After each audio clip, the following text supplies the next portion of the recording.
Ugh. I hated that FEHChannel. Like, pretty much every minute of that FEHChannel I hated. And I honestly think the best part of that FEHChannel was the part at the very beginning where they set Faye on fire, just because it was kind of like acknowledging that meme that goes around every time IS does something really stupid. And they set Faye on fire. Of course I'll swim. So yeah, let's talk a little bit about the FEHChannel, because I have thoughts. Not many of them are good. As you say. Yeah. I'll lend a hand. Lucky me. I've seen the community a little bit divided. Some places seem to be pretty excited about this update, and some people are just kind of pissed about it, like me, or like really disappointed. And I kind of feel like in some ways my disappointment is almost a hot take, which feels really weird to say. No, I'm gonna lose him. Oh well. Or not. Way to go, Joshua. I'm using Sacred Stone's team because obviously Sacred Stone's banner, so this is appropriate. Yeah, okay, let's start with the stuff that people seem to like, which would be the summoning changes. I'm actually not thrilled about these summoning changes. I'm a little irritated with them. I'm gonna read these later. Don't worry, Dusel, I will read them later, I promise. That's life, really. It really is. I don't like the summoning changes. Of course. And I know that is an extremely hot take, because everyone's like, well, why don't you like the fact that they're only reducing the, pity rate by a certain percent after X amount of time when you get an off focus? And it's like, Lead away. Heads or tails? I understand why that seems appealing, and that's actually part of why I don't like it. Because it's kind of like saying if you get up to 4%, or 4.5%, right, you will get reduced by 1%. So you'll go down to 3.5%. Are you certain? But the problem with that is that it doesn't actually do anything. Like, mathematically, statistically, the rates don't matter until about around 5.25, 5.5%. And that's when you're actually going to start seeing a real increase statistically in your odds of pulling something. So for that reason, I find the whole, we're going to now show you your pity rate while you are summoning, and, which is just a quality of life that should have been there anyway. For how many years now? And then coupling that with, oh, by the way, your rate is only going down by 1% as opposed to getting completely reset. I find that really predatory. Like, actually really predatory. And irritating. In so many ways. It's just one of those things that I'm like,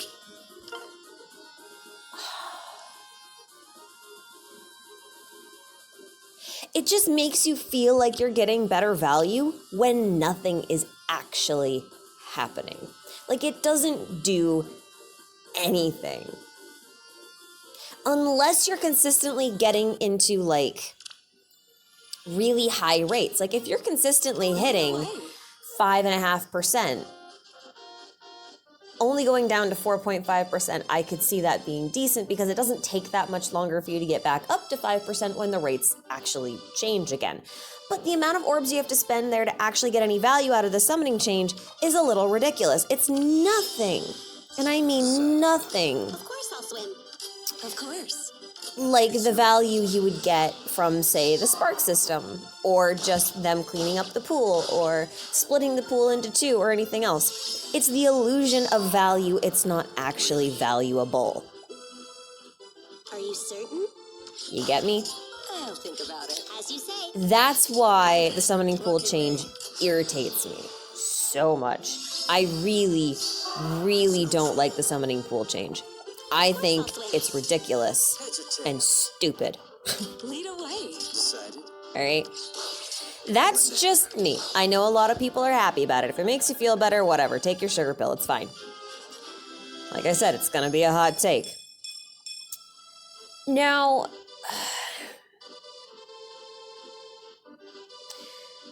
the elephant in the room is ether raids.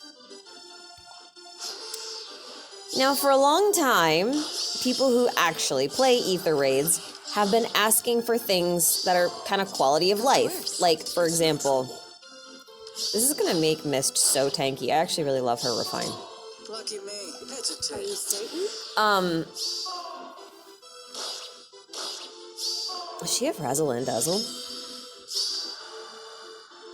Oh no, it's built into her staff. She has Dazzling into her staff, right? Yeah. I'll lend a hand. Lead away. I actually really like her refine. They actually did something with her. I'm pleased with that. Oliver's refine is the biggest meme in the game, I think. The animation is actually true beauty. Nowie's is fine. Who else got a refine? I don't even remember. Oh, Lucina. It was okay. It's not great, but it's not awful either. So yeah, let's talk ether raids. To the depths with you. This is probably one of the first times where I've been like, I don't know if I would want to continue playing ether raids given these changes. Here's why. It's no trouble. Some people are saying this makes ether raids easier. In fact, I'm going to argue this makes ether raids harder in some ways.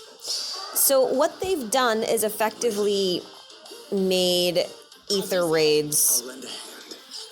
How do I say this? Of course. On the surface, it looks like they've made it easier for people because they changed the way scoring works, and so obviously if they change the way scoring works, Decided. then Heads or tails? I don't know. It's like, it looks like it's easier to maintain your tier, which makes it really nice for super casual players. But we already had auto dispatch. So super casual players already had that nice quality of life. So this change is like literally geared at, Don't hold this against I don't know, like casual players, but still those who kind of want to try, but not competitively. So if we split if we kind of split the player base into 4 sections, right? You've got the casuals, semi-casuals, try hard, maybe free to play, low investments, and whales. The auto dispatch was for the super casuals, Are you certain? and no trouble. Lucky me. Of course. Decided. this change was for the next one up, right? People who kind of want to play still, but don't really care, and if they lose all of their units, then that's fine, I guess. But those are the ones who aren't really invested in ether raids anyway. So I'm sitting there like, why would you gear this towards them when they could just use a mix of auto dispatch and playing normally? And then on top of that, they go and they're like, okay, by the way, now bonus mythic effects are going to be in effect. And now they've changed the way lift loss works. So now you need all of the previous mythics and like tons of different defenses and offense setups and everything else in order to take advantage of the sacrificial unit, so to speak. Meaning, like, because of the way the lift loss reduction is working with the new bonus mythic thing, you can effectively lose a unit and not lose any points. But not 2 units. If you lose 2 units, you'll still lose points. It's just like they're giving you lift loss reduction on... In any way, I find it needlessly confusing Behave yourself. and difficult to explain to people, even though, like, I kind of get it, but it's just awkward. Anyway, what I was saying I'll think about it. Of course I'll swim. was that you kind of need all of the mythics, and I'm missing some mythics, which means that on some seasons, I am not going to have that luxury. So they're really trying to push me to Lead away. summon It's no trouble. for mythics that I otherwise either have no interest in using or have no use for outside of ether raids in their bonus season. For example, I would have to pull for Milla. I don't want to pull for Milla Because honestly, I don't need her technically to score well. I shouldn't need her to score well. Are you certain? And now they're basically saying, oh, well, you might actually need her to score well because guess what? New mythics will allow you to get an extra team slot by equipping them. And that is where my biggest contention with the Ether Raids changes are. The new mythics. So apparently the reason why they released Freya and Peony at the same time was, in fact, you guys were right, to get them out of the way. However, the reasoning behind them wanting to get them out of the way was not what we thought it was. It was because these two don't have the new mythic effect. And they wanted to maximize the amount of people pulling on them and getting that, you know, the double mythic, or actually, well, triple, because it was all in green, right? With Hell. They wanted you to get that super bonus or value or whatever, right? So, now that you have that, they're telling you, oh, hey, guess what? These mythics are all of a sudden completely outdated because our new mythics will give you a whole new team slot. And only the new mythics. So right now, the only unit who can do this is Reagan. Are you certain? I'll think about it. As you say, lead away. Lucky me. So, here's the thing. Reagan, on the other hand, is actually a unit, and every mythic following her is a unit geared 100% towards whales. Here's why I say this. They're the ones who are actually going to have Of course. the resources to effectively pull for every new mythic following Reagan. And considering the fact that you not only have to have bonus mythics, but you also have to have the new mythics in order to take advantage of the new team slot option, it's a lot of orbs and a lot of pulling on legendary and mythic banners, which I don't think a lot of the general community pulls on those. Just because why? Right? New hero banners have so much better value. And I think the thing I'm looking forward to the least is, say you're on light, right? And our next new mythic is a dark. I'm just theory crafting here, right? So there's no light hero that can give you your extra team slot, right? But now there's a dark hero who can give you an extra team slot on defense. So whoever has that extra team slot on defense is suddenly now going to have 7 units on defense versus your 5. I have such a problem with that. Like, such a problem with that. I'll lend a hand. I don't even have words to describe how much that annoys the crap out of me. I really, really, really don't. I think it's completely unfair. I think it's irritating. I think it's forcing people to pull on banners so that they can play one of your modes. I'll think about it. Because, like, listen, with Mjolnir's Strike, if you don't have the light or the dark mythics or whatever, it's fine. You just score lower. That's a perfectly fine punishment. Same for resonant battles. You just score lower. It's a perfectly fine and serviceable Of course. punishment of not having those units. All right? It's like taking a few strokes handicap when you're playing golf or something like that. It's fine. You get over it. But, like, for one thing, those aren't PvP. Those are PvE. And for another thing, they don't give you a whole extra team slot. You know? It's life, really, isn't it? I don't have words for how much this annoys the crap out of me. I really, really, really don't. This is so irritating. Listen, IS, all we wanted was new maps, you know, like new terrains, Lucky me. Lead away. and maybe some restrictions on certain types of dancers, or changes to the way matchups happen. You know, like some sort of semblance of it feels a little bit more like quality of life as opposed to, hey, we want you to pull on this banner specifically so you can play this mode. Like, no, nothing's really wanted me to play AR less, and AR is my favorite mode in this whole game.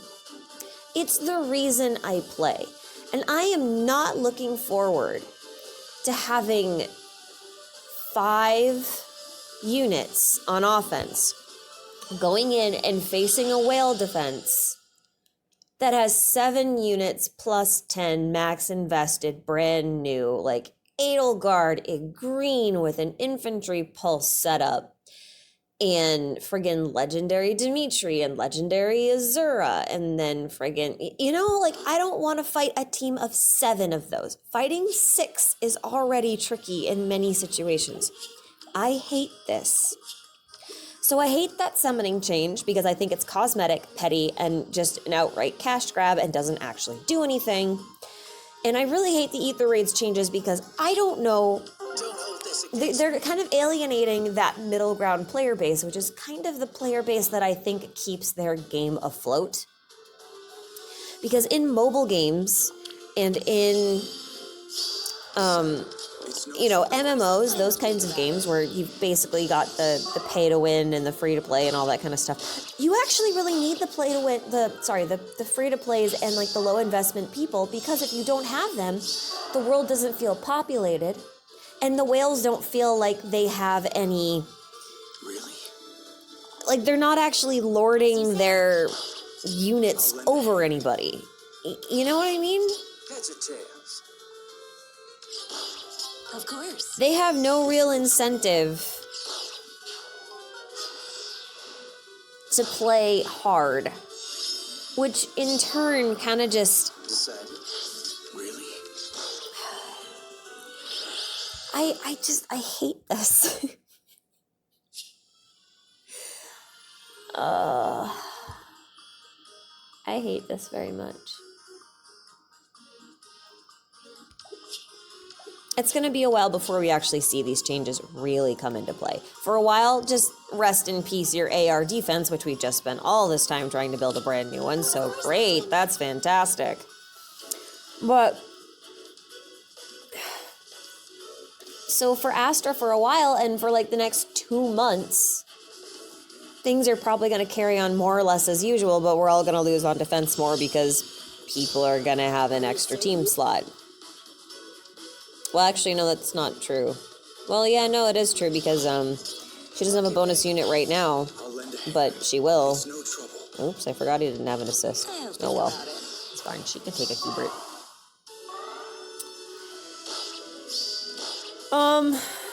So yeah. In 2 months, I think we'll know what the actual effects are, but I'm not happy about it. And I really don't think this is going to do anyone any favors. I don't think it's going to make things easier for people. I don't think it's going to make, Heads or tails? you know, I don't think this is actually a quality of life. Lucky me. I really, really don't think it's a quality of life. So, the only thing left on the whole banner, I guess, is Book 5. I feel like Reagan is a character I should like. I don't like her.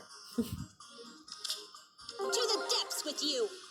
She, for all intents and purposes, is a dwarf. Typically, those are my favorite when it comes to working with Norse mythology. Of the races, they're usually my favorite. I'll think about it.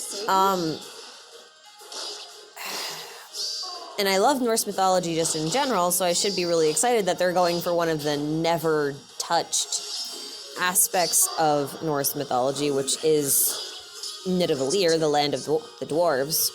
As you say. Of course. But I'm finding it very difficult to get excited about it because I feel like this plot is basically a rehash of Book 3. Lucky me. like, we find a girl and she's been told to kill us, and then, you know, she's like, no, you must actually stop this person. And then that's the whole end of it, right? I mean, also, how do you run in, like, pseudo-centaur armor? I don't understand.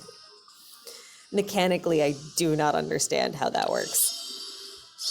I really hate it. I don't like her design either, which is part of it. I just, like, at least Air looked cool. Lead away. Reagan does not look very cool. She's basically wearing a leotard and gold undies. I'll lend a hand. I'll think about it.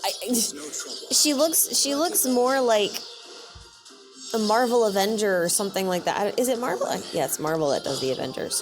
She looks more like one of those than a Fire Emblem character, and I don't like the introduction of guns. Also, why does she not have distant counter when she has guns on her armor and she literally shoots people in her animation and never attacks with her sword? Also, what the hell is Kanto doing in this game? We have Gale Force. It's close enough. We don't need friggin' Kanto in this game. As you say. IS is like game balance. What's that? Sounds like fun. I even like the part where Faye in the FEHChannel was just like, isn't that balanced? I hated that. It's ironic. Anyway, so that aside, all of that aside, I guess we'll know more in a couple months. Now let's, I guess, talk about the last thing on the FEHChannel that I didn't mention, which is Spark System on seasonals. That's a summoning change I can actually get behind. Because if anything, I think Spark System on seasonals matters almost a little bit more than getting a Spark System for normal heroes, because seasonals are harder to get. I mean, and they can't spook you at random time, you know, like, yeah. But also, here's the thing. We don't know that this Spark System is going to stay for seasonals. For all we know, it just applies to the Winter Hero banner and then nothing else. It could just end there. As far as anyone concerned, that could just be it. It could just be a one-off. Like a, hey, here's a book 5 celebratory sort of thing. And then they never touch it again. You know, like, that could be an actual thing. I'll lend a hand. Of course I'll swim. Of course. I'll think So, I'm not in the mood to get excited about that part yet. For sure. Really? Are you certain? I'm As you just say. salty. Lead away. I'm just really, really salty at this point. So I don't like it. I think I have a hot take, It's no trouble. because it seems like most of you, I think, who watch this channel seem to be either kind of ambivalent towards this FEHChannel or disappointed in it.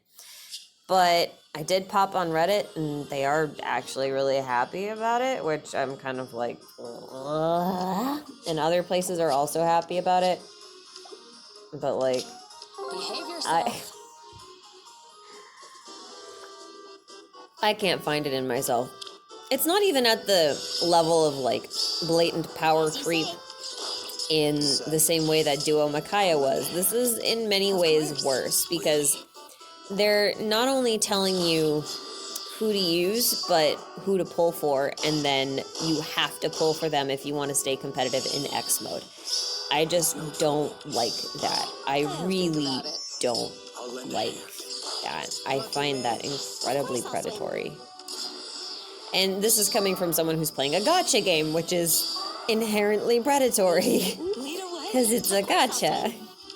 You know? So, I don't know. I don't really have anything else to say on it without, like, circling back, but let me know your thoughts, guys. I'm pretty happy about Noel. He's my favorite part of the FEHChannel. I've been waiting for him for a long time because I really like him. A little sad that he's basically just red Ileana, but Ileana's got a good stat line, so there's that at least. At least he's not Kanos, because poor Kanos. But I like Noel. So I'll take him. Also, everything here said, I still may pull on this new hero banner for the Spark because there's 2 lull fodders in there and a ruse fodder. As you say. And Of course. I'm a big fan of both, and I wouldn't mind just having that fodder. If nothing else, Reagan is fantastic fodder. Swift Sparrow 3 and lull speed defense is really nice to have, and I would like to have some access to it. 'Cause I don't have access to that many. Are you certain? I don't have access to that many. Whatchamacallits. I'll lend a hand. Lead away. Really? Hesitate. Lulls. Or Swift Sparrow 3s, for that matter. So it'd be nice to have those. I would be pretty happy about that. So I may end up pulling on this banner anyway. Because I think we'll still get more than enough orbs to get a spark on the Christmas banner. And I am not the kind of person who'll go for 2 sparks unless I love every single unit on that banner. I'm not confident that I'll love every unit on that banner because I'm pretty sure that one of those units is Sarah. And I don't know, I don't really have an opinion on Sarah. I mean, I don't love her, I don't hate her, she's just kind of there. And one of the units looks like it might be Felix, which would be interesting. I'll lend a hand. But I don't know. I mean, so far I've seen people theorize that the banner is going to be Sarah, Felix, and Sephirin from Tellius. You know, Leron. Of course I'll swim. So I've seen that. That's a thing. Yeah. But they're coming mid-December, and seasonals are usually here for a month, so I'm honestly really not concerned about missing that one, or, yeah. So I might pull for fodder, because this fodder is really good. But we'll see.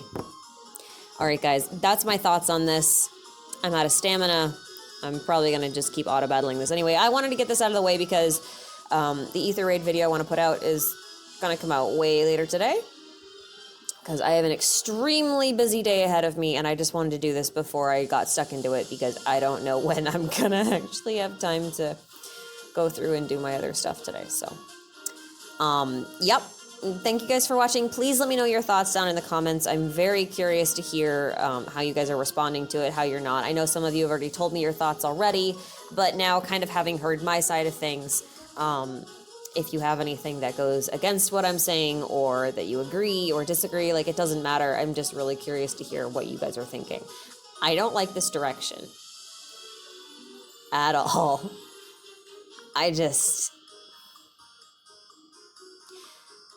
It's one thing if you power creep a unit, you know, because you can always argue that power creep is inevitable. I feel like it's another when you force people to really change what they're allowed to play by basically stomping on their ability to have fun. I think 5 versus 7 is stomping on my ability to have fun. And that's just me. But I'd love to hear what you guys have to say about it. So I just finished recording this video, and I was made aware of a tweet from PM1 who was referencing a Reddit post by a person whose name I can't really pronounce. I think it's X1 Echo. I don't know how you're supposed to say that, but anyway, I'm gonna read what they wrote, because this is really important. I will also put the screenshot on the screen right here, so you guys can kind of read along with me. And I want to talk a little bit about what this means, and why I was so upset about the other summoning changes, and why I now feel justified about being upset about those summoning changes. So, title reads, you're no longer allowed to summon if in-app purchases are disabled on your phone.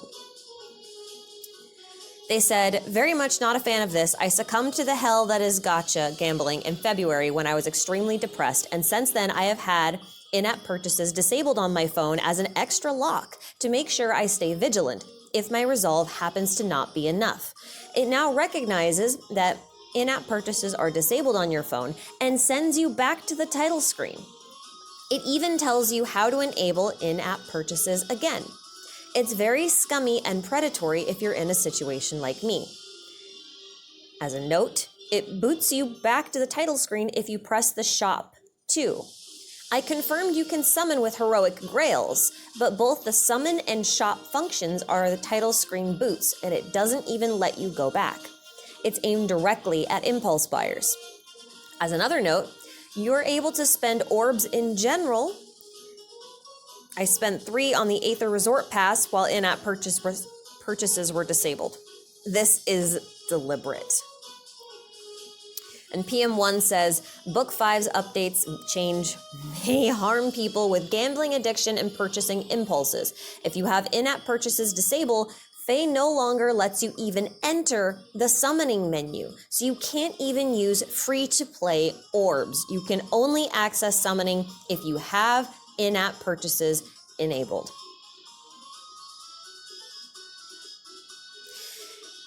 Considering that gachas are a really predatory type of game anyway, this is absolutely disgusting. Like, actually disgusting. Guys, please, I'm going to leave a link to this tweet down in the description box. Please retweet it if you use Twitter.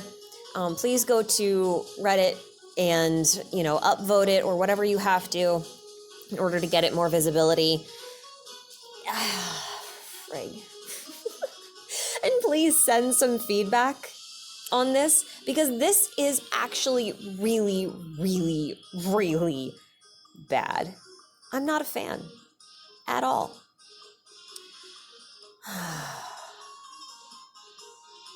Just when I think IS can't screw up things any worse. Anyway, back to what I was doing. Guys, take care. I definitely want to hear your thoughts on this, and I will see you in the next video.